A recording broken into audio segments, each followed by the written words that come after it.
This recipe is brought to you by Food Scientist. समोसे की रोटी बनाना सिखाएंगे आपको आज। जितनी नफीस ये रोटी होती है ना, उतने ही अजीब लोगों ने इसके नाम रख दिए हैं। बहरहाल हम तो इसको समोसे की रोटी ही कहेंगे।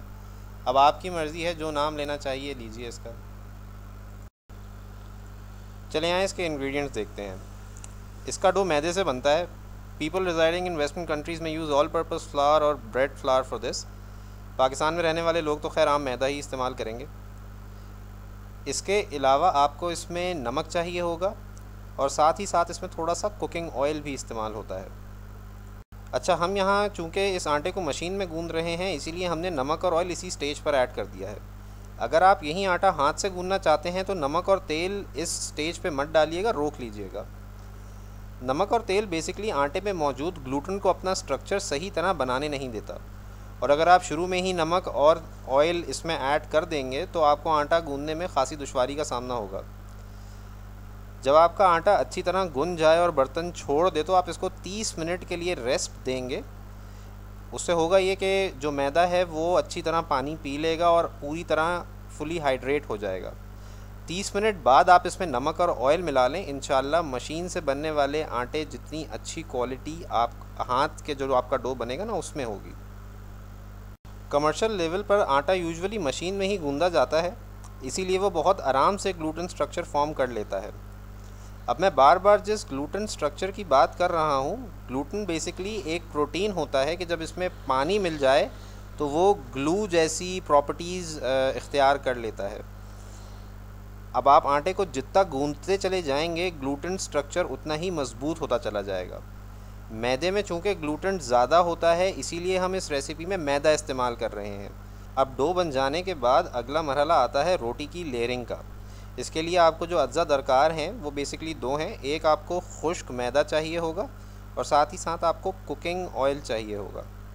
सबसे पहले हम तमाम आटे के पूरी के साइज़ के पेड़े बना लेंगे।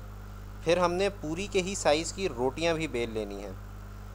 फिर हमने हर रोटी के ऊपर ऑयल की कोटिंग करनी है। यही ऑयल की कोटिंग होती है जो रोटियों को आपस में चिपकने नहीं देती। आपको पता है ना कि ऑयल और पानी आपस में हल नहीं होते। आटे में पानी है और हर रोटी के बीच में ऑयल की लेयर है। यही लेयर है जो आपकी रोटियों को आपस में चिपकने नहीं देती। ये हमारी फाइनल लेयरिंग नहीं है। जगह की कमी की वजह से हमने रोटियों को एक जगह पे तेल लगाकर जमा कर लिया है। जब तमाम रोटियों पर ऑयल लग जाएगा तो इसके बाद हम इस पर खुश्क मैदा भी लगाएंगे। अब हम फाइनल लेयरिंग करेंगे। आपने 3 रोटियों की लेयर्स लगानी है। कमर्शियल लेवल पर तो आमतौर से 5 लेयर्स लगाई जाती हैं आमतौर से, मगर 5 लेयर्स को हैंडल करना थोड़ा मुश्किल हो जाता है। बेसिकली 5 लेयर्स को आपको तवे पे ज़्यादा देर तक पकाना पड़ेगा और ज़्यादा पकने से रोटी सख्त होने का ख़दशा ज़रा बढ़ जाता है। इसीलिए घर में 3 लेयर्स ही लगाएं। अब आप सोचेंगे कि अगर ऑयल की लेयर ही रोटियों को अलग रखने के लिए काफ़ी होती है तो हम भला यहाँ खुश्क मैदा क्यों लगा रहे हैं। बेसिकली खुश्क मैदा आपकी रोटी को बेलने में आसानी पैदा करने के लिए लगाया जाता है। अगर आप सिर्फ ऑयल की लेयर लगाएंगे तो फिर रोटियां आपस में स्लिप होती हैं एक दूसरे के ऊपर बेलते हुए, इसीलिए मैदा लगाया जाता है। अच्छा, समोसे की रोटी और फिलो पेस्ट्री का जो डो बनता है, दोनों को बनाने का तरीका खासा मिलता जुलता होता है। तो समझें कि अगर आपने ये रोटी बनाना सीख ली तो आपने एक तरह से फिलो पेस्ट्री भी बनाना सीख ली, और अगर आपने फिलो पेस्ट्री बनाना सीख ली तो समझें कि आप बकलावा बनाने की आधी रेसिपी तो सीख ही चुके हैं। इंशाल्लाह ज़िंदगी रही तो आपको बकलावा बनाने की रेसिपी भी सिखाएंगे।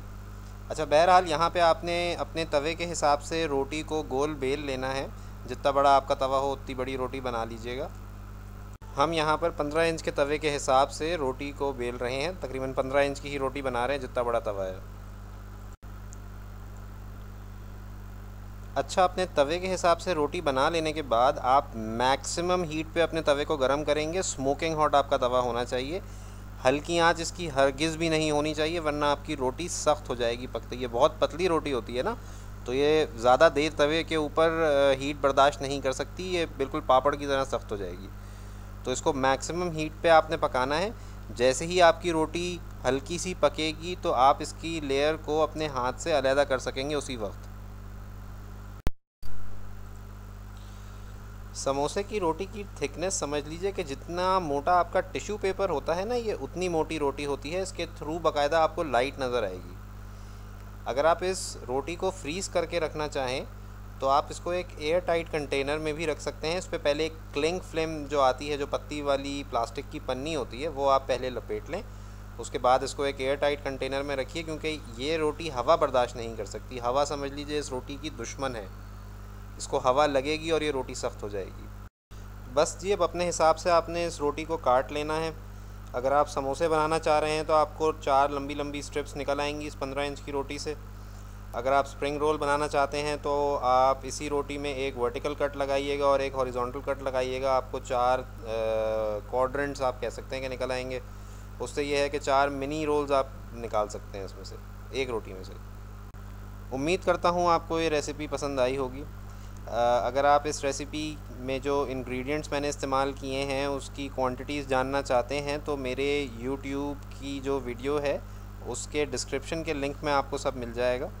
अगर आप फेसबुक पे इस वीडियो को देख रहे हैं तो थोड़ी सी आपको ज़हमत करनी पड़ेगी, मेरे यूट्यूब के चैनल पर आइए। फूड साइंटिस्ट के नाम से आपको ये चैनल फेसबुक पे मिल जाएगा। डिस्क्रिप्शन में सारी क्वांटिटीज़ मेंशन होती हैं वहाँ पे।